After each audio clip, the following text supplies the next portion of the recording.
When I work with different executive men where they're looking to kind of break through that glass ceiling into the C-suite, and I'm like, well, I got to kind of do this. I got to kind of put on the top hat and like kind of do the Sambo shuffle, if you want to call it that. And it eats away. It robs you of your authenticity to a degree, even more so.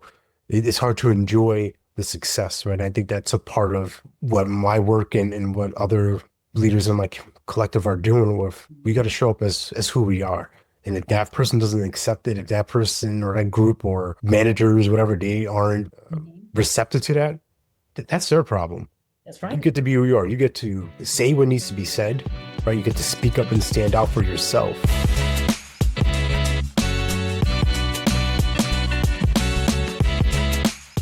Welcome to another episode of Talking Out with Marla P, where we explore topics that shape leaders, foster personal growth, and create cultures that thrive. I'm your host, Marla, and today we're diving into leadership development, resilience building, and community building for BIPOC coaches and leaders. We all know that leadership isn't just about position, it's about creating impact, navigating challenges, and fostering environments where everyone can succeed.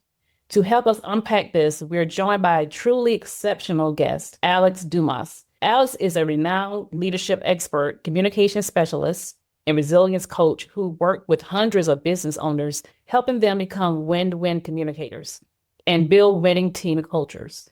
He's an international best-selling author, keynote speaker, and an expert voice at conferences, podcasts, and publications. Alex, thank you for being here today. It's an honor to have you on the show. Thank you so much, Marla. Pleasure to be here. Thank you for inviting me to be on your program. Excited for this conversation. Awesome. Let's jump right in. You've worked with so many leaders, especially in the business world, and you specialize in helping people unlock their full potential. Can you share a little bit about your journey into leadership development and how your own background has influenced the way you approach coaching? Sure. Yeah, I grew up in New York as the youngest of four children, so I like to share that my parents saved the best for last. But even as at a young age, I noticed these different leadership qualities where people would be drawn to me, people would want to be around me, and sometimes that manifested itself into being disruptive in class, right? Being kind of a class clown and goofing off and things like that. But I think I learned at a young age that influencing people is something that I have a gift for. I didn't really harness it because I had my own insecurity, my own doubts, my own feelings of inadequacy. So I have these two worlds, right, where I'm kind of shy, I'm reserved to myself, and then on the other side, I'm wild, crazy, over the top, life of the party type of kid in school. And I share that because as a leader, I think that's served me in terms of mobilizing people, enrolling people into different conferences, events that I've been able to put on, and different communities I've been building, especially with coaches of color, with BIPOC individuals. I think those members, they see the excitement, the enthusiasm that I have for life and for different projects that we're doing. And I think that's necessary in order to polarize people, right? Because I look at it like this. Who wants to go to a party where there's no fun, right? I like to bring the fun, I like to bring the excitement, and also bring the depth there. So I think I have a great harmony of these two worlds where I could be very thoughtful, very insightful, and at the same time rally a crowd and move people and mobilize. And in my leadership journey, that's come across through the nonprofit space. I've worked with special needs individuals and led staff at a pretty young age in my early 20s, right? Not really knowing what to do, not really understanding what it's like to navigate some of these waters, right, between families, between state policies and bureaucracy, and then obviously the people on my team, and then moving from there to sales and marketing, and then eventually into this world of coaching and professional speaking, which I've been immersed in now for, gosh, it's been like almost a decade. And it's just been a fun journey of working with people, helping people see things that they haven't seen for themselves, and working with leaders to bring out the best in their teams. And that really is what excites me the most. So hopefully that gives you a nice snapshot of who I am in Yeah. my journey up to this point. Awesome. That's really powerful. You've spoken extensively about the importance of communication and leadership. Yeah. BIPOC leaders, communication can sometimes be a double-edged sword, navigating cultural nuances while trying to be heard and respected. What advice do you have for BIPOC leaders in terms of developing their communication skills to succeed in predominantly white or mainstream spaces. I mean, especially this week at the time of recording this, right? We just had a turnover in administration, so there's a lot of energy right now in my spaces and in my communities, right? A lot of people are just they're just in the fields right now, and that's perfectly fine. I would say for leaders, the thing that I'd like to have them focus on is on three specific things, right? One is just like your own core values. I call it the worth. Like this is a win format, right? I talk about win-win. So my win approach is really looking at one, your worth, and just recognizing, justifying for yourself that your voice matters, your story matters, and the systems that are in place that are here to stifle you, muzzle you to a degree. Nothing great gets done without being outspoken. Doesn't mean you have to be aggressive and attack and outlandish, but having to stand for yourself, right? My keynote right now I'm working on is called Speak Up, Stand Out. And that, the whole premise of that is really looking at building that unshakable confidence. And that first piece of that is worth. So understanding your own value, understanding what you bring to the table and recognizing that as an anchor, and then leading next into the portion of this is what I call the intention. So now you kind of have an idea of like who we are and what we stand for. Now, why are we doing this? Like, what's the purpose? What's the bigger vision beyond yourself? Because I've been in many spaces where if I'm trying to achieve something or someone else is trying to gain an advantage for themselves, it fades quickly, right? It's hard to sustain that. But if I know other people are counting on me, if I know that there's a bigger picture, a bigger mission involved, right? I look at the multi-generational impact. Now that keeps me going. That keeps that fire burning inside of me. So that helps me center on what am I committed to? What am I saying yes to? What am I going to leave alone? And that doesn't serve me. What can I delegate and pass to someone else? And then the end piece of this for leaders, looking at your network, looking at who is the support system, right? Mhm. Who are the folks who are nurturing you? Who's challenging you? Who's out there in the collaborative way, helping you see something you haven't seen before? And I think these three factors, at least in my experience, have contributed to me winning where whether it's been leading this community BIPOC coach collective, whether it's been doing my own private coaching, whether it's been in my family community. These things keep showing up, right? These kind of recurring themes keep showing up like, all right, I have to show up and be a person of value. I have to be a person of worth in order to create and attract more wealth. And I have to be someone who's focused on a mission, focused on an intention that's powerful enough that enrolls other people into it, right? It's one thing to say, Marla, you and me, we're gonna go do this thing for my own benefit, for me to get the credit. You might be okay with it, but you're not gonna take it to the, I hate to say it like this, like take it to the depth, right? What's the thing that you're gonna like go all the way to the edge for? If we have something now that we're helping out an orphanage or helping out a nonprofit organization, right? It's Right. a lot more and a lot more steam, a lot more fuel behind that process. And then the old saying goes, birds of a feather flock together, right? So who are you surrounding yourself with as a leader? Who is in your brain trust, your inner circle? Who are the people that you can really rely on and that also help you grow, to help you expand? Because it's one thing to be the best amongst the mediocre. I'm always seeking, how do I keep expanding myself? How do I keep pushing myself and getting outside of my comfort zone? I think that's my recipe, at least in this case, of how to win. That's awesome. Very insightful. Thank you. So, what does resilience look like in the context of BIPOC leadership, and why is it so critical for their success? I mean, it's, as Americans, right, in this Western world, I mean, we are the definition of resilience. You think about every obstacle that has been thrown our way, we've found a way to create something different from it. And I know a lot of folks are like, man, I'm tired, and I get it, I understand. But at the end of the day, the next generation's watching. They need that inspiration. They need to know that this is possible. If I don't do it, then who will, right? And I don't mean to make it sound like I'm the savior and I have to like put on the cape and, you know, and save black people, but I want to be someone that people can look at like, wow, he's overcome this. He's dealt with bankruptcy. He's dealt with a loss of a parent. He's dealt with depression. He's dealt with all these different things, and he's still here. There's a Right. reason why, right? It might be how I anchor myself in faith. It might be just be anchoring with the people that I'm around, the people who I know that will always look to push me and encourage me. And with for resilience, I think it kind of comes back to that intention. It's like, hey, what's that thing that's not going to make you quit? What's the Mhm. thing that is on your heart that you know that, man, if I don't complete this thing, if I don't finish what I start, then I'm letting others down. And there's a lot to that. There's a lot to unpack with that. But I think those are those key elements to help leaders tap into the resilience. They have it within them. And I was just reminded of like, hey, every challenge you ever had in your life, you've Mhm. overcome up to this point. So you can keep going. There's nothing really that can stop you except yourself. That's awesome. Yeah. That's awesome. Thank you. Can you share any like specific tools or practices that you recommend to your leaders? Yeah, yeah. One of the things that I recommend is really just a reframe of the stories, I call them the lies that we tell ourselves, right? Whenever in an audience, it's a simple exercise like, hey, what are the things? Write down one, two, let's write down three things that you know that you say to yourself that are not empowering, right? And they have to be the real things. They have to be, man, I'm such a screw up, I'm such a like those things, because our words matter. Our words really create.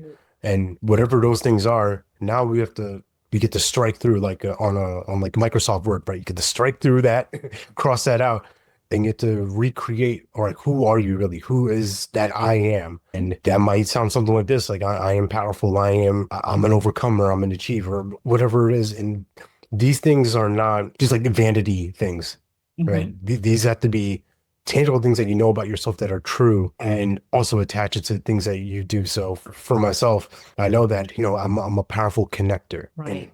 that came from a space of, well, I grew up not feeling connected to people. Grew up feeling like an outsider, like a loner, like I was, like something was wrong with me. Like I Mhm. just, like I can't fit in. Like I just always out of step. So I had to reprogram that into looking at like, well, no, I am a massive connector. Like look at all these people that I help. Look at all the difference that I make, the organizations I've been able to partner with, right? So it's something deeper, right? It's a surface, not just surface level. That's the word I was looking for before. Not just on the face, but Mhm. right, what is the real truth of who you Right. are, and attaching it to things that you do. And I think those will ground you and anchor you into a powerful way of being. That's good. You mentioned a concept that really resonate with me, win-win communicators. Yeah. Could you break that down for our listeners? Yeah, I think for me, how that shows up in my life is I want to make sure that I'm understanding this other person, they don't understanding me. I think that's where a lot of breakdowns happen, where I come in with a judgment. I might say, I might come like, Marlo, I don't like your shirt, right? Mhm. And I'm having a prejudice, I'm having a judgment about you. And Mhm. by the way, I like your shirt. This records I get looks it. lovely. People are like, oh my God, I can't believe he's insulting her. No, but these little hidden biases, these little hidden judgments, Mhm. and I think the communication comes from a space of like, where are you coming from versus what I want to get. And I think what I've experienced in my life is that the more that I'm invested in helping this other person and serving this person, my life gets better. It Mhm. doesn't mean that I placate and I just bend to your will and I'll put you on the pedestal. I want to win too, right? In the book behind me, A Journey of Riches, my chapter that I contributed was called "Everybody Wins, Including Me," because for a long time my battle cry was like, "Everybody wins, you win, you win," and I would find myself in a place like, well, I'm not winning. Like everybody's got the champagne, everybody else got the confetti, everybody else is celebrating. Well, what about me? I'm feeling kind of empty here. And I had to re-examine that and look at, I'm a part of everybody. I get to win too. So I'm That's right. making sure that I take care of myself, and I'm also taking care of other people. So it's finding these worthwhile missions, these worthwhile crusades to enroll people into. And I think when we all can look at the bigger picture, right, and put the ego aside, put our differences aside as much as possible, we actually accomplish a lot. And throughout history, time and time again, you've seen that where this group is kind of pushed their biases to the side and great things have come out of it. And I think that's possible anytime we choose to. And that's really what it boils down to. Do we choose to communicate from the space of helping this person, serving this person, and also winning as well? Also making sure that I'm taking care of that, and my self-care and my mental health and my priorities are addressed as well. It's not just a one-sided, lopsided conversation or connection. Absolutely. My biggest thing is like everything begins with a choice. That's it. What do you choose? I like that. That was the challenge for me as a youngster. Mhm. I've had this idea that this is the way it is, this is how it's always going to be. There's nothing I can do. And Right. through coaching, through spiritual healing, through a lot of mentorship and coaching and guidance, I started to recognize that I'm not a victim. I actually own my life. I actually own my future. I actually can determine and have dominance of what I choose to think about, what I ruminate on. Am I going to choose to think about a business mistake, a conversation that I kind of botched, or like, oh, why did I do that? It's like, wow, there's a way for me to improve. Like, this is where I kind of went left field on this on this space.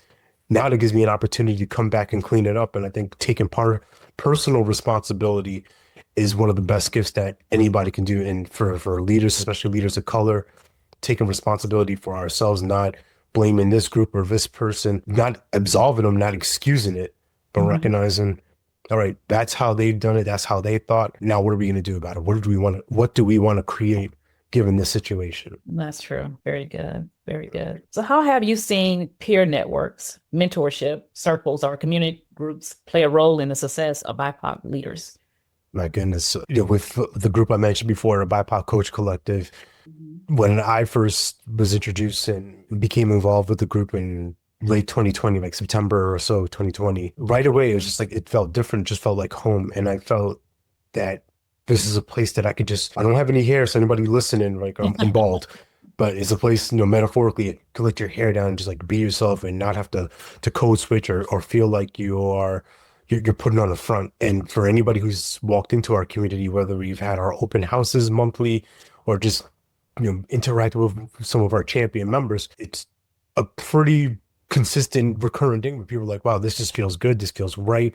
And I think when BIPOC leaders especially have a space like that to talk and to talk shop, to share resources, to look at opportunities in a different way, right? And with a nurturing group, with a group that doesn't judge you, that doesn't condemn you or shame you, gaslight, anything like that, I think that gives you space to just relax. And with a relaxed mind, your creativity centers, right? They spark up. You're like, oh, I didn't think of this idea before. Oh, I can actually trust myself, right? Trust the value that I bring to the world and bring to business, that I can move forward effectively instead of, well, Marlo, what do I do here? And should I do this? And what are they going to think? And right, staying stuck in this like indecision bubble, right? Just kind of stuck in motion, like claymation, instead of like, no, let's be relaxed. You're a champion in heart. Walk forward, move forward, and make a difference. I think that's what I have experienced with community, right? And just knowing that there's other people that feel similar thoughts, right? And we're not always going to agree on everything, but knowing that there's a place that I could just go and be accepted for who I am and be authentic. That I think that's one of the gifts that many of us haven't had much exposure to, right? I mean, just Right. us having this conversation now, right? 100 years ago, like this could be potentially deadly for us to know how to speak eloquently and know how to and have a conversation about growth. Like, what are you talking about? Like, no, no, you are who you are. You are this subservient, basically subhuman thing. And Right. we've been fortunate enough that other leaders in the past have fought to dismantle that Mhm. and wipe that away. But there's still a lot of work to do. Absolutely. I definitely agree with that. Beautifully spoken. Thank You you. mentioned as far as code switching. What are your thoughts on that? Oh, code switching, yeah. It's interesting because it's part of quote unquote the game, right? To Yeah. get in these positions, to get into these different spaces. When I work with different executive men where they're looking to kind of break through that glass ceiling into the C-suite, and I'm like, well, I gotta kind of do this. I gotta kind of put on the top hat and like kind of do the Sambo shuffle, if you want to call it that. And it eats away. It robs you of your authenticity to a degree, even more so it's hard to enjoy the success, right? I think that's a part of what my work and what other leaders in my collective are doing with. We got to show up as who we are. And if that person doesn't accept it, if that person or that group or managers, whatever, they aren't Mhm. receptive to that, that's their problem. That's You right. get to be who you are. You get to say what needs to be said, right? You get to speak up and stand out for yourself. And particularly with the coaching space, right? There's a lot of it's still dominated by white men, white women, right? There's very little representation of coaches of color. And Mhm. by the mentality, well, you can't get mad at not being invited to these spaces. Like we have all the resources available to build our own, to create our own. So let's do that. Let's mobilize, let's unify, let's show up as a collective fist versus fingers and trying to be in our own silos, right? There's a lot of power in community. And I think that's where when you have the right kind of group, when you have the right type of people that you can trust and being yourself is one of the best gifts you can give and deliver for other people.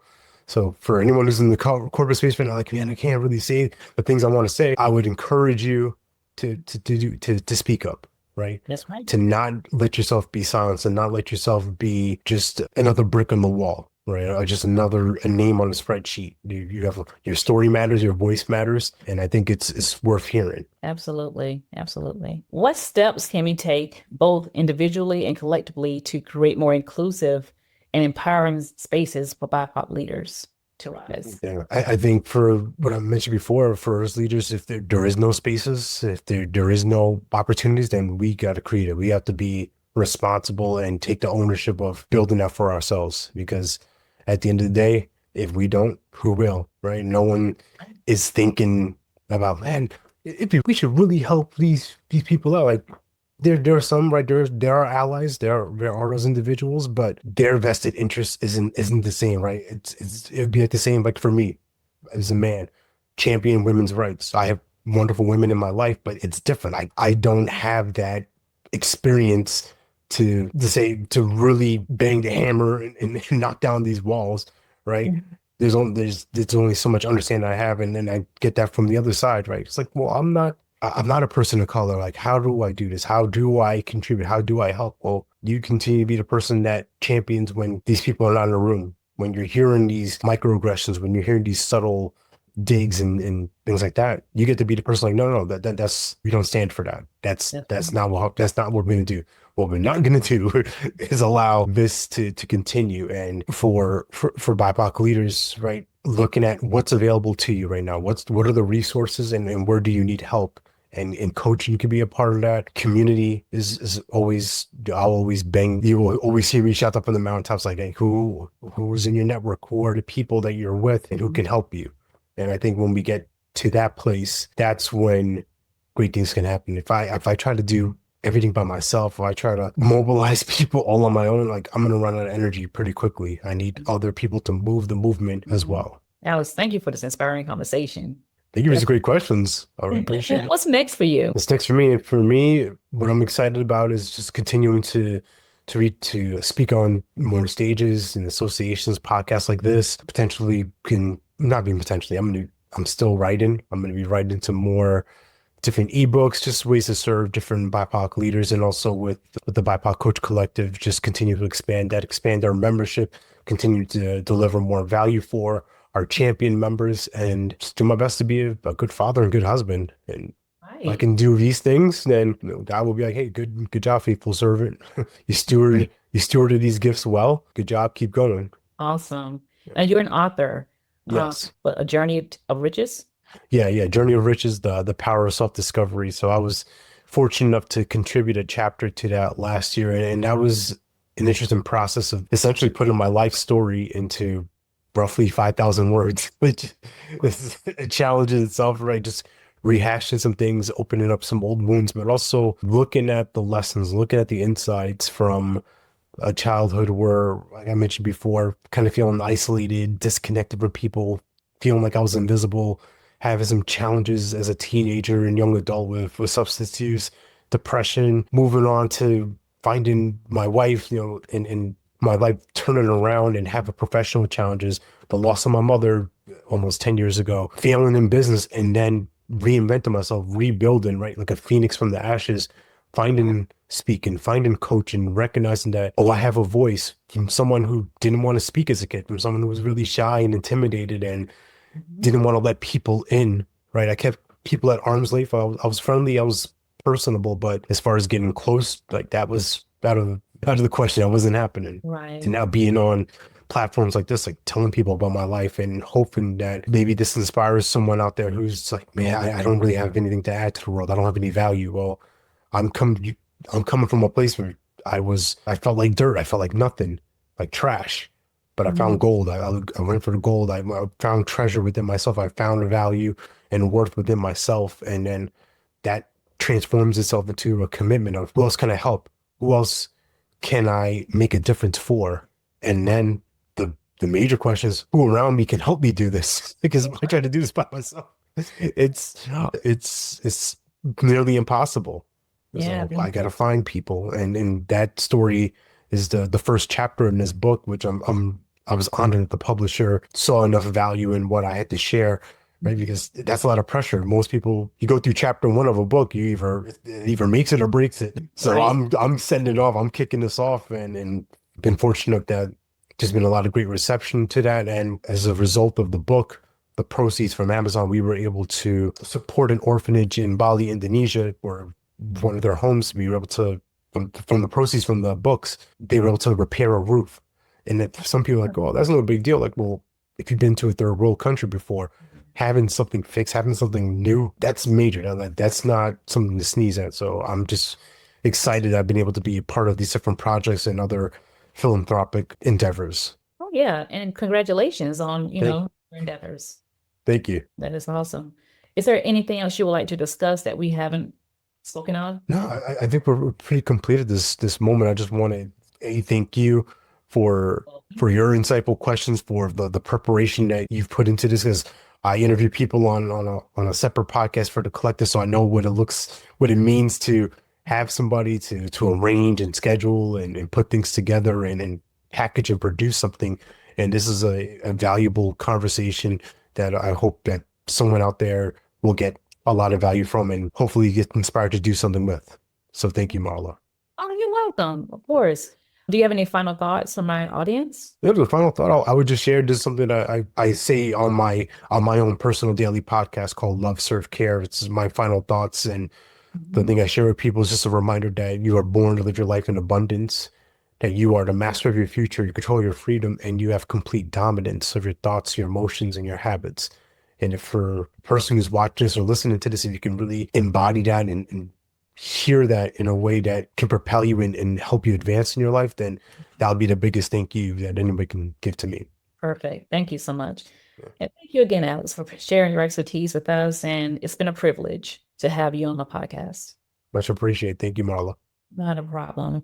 Well, before I leave, I'd like to leave my listeners with my motto: when you see the need, plant the seed. Well, I hope you have a great day. Yeah, likewise. Stay blessed. Till next time. Same to you. Thank you.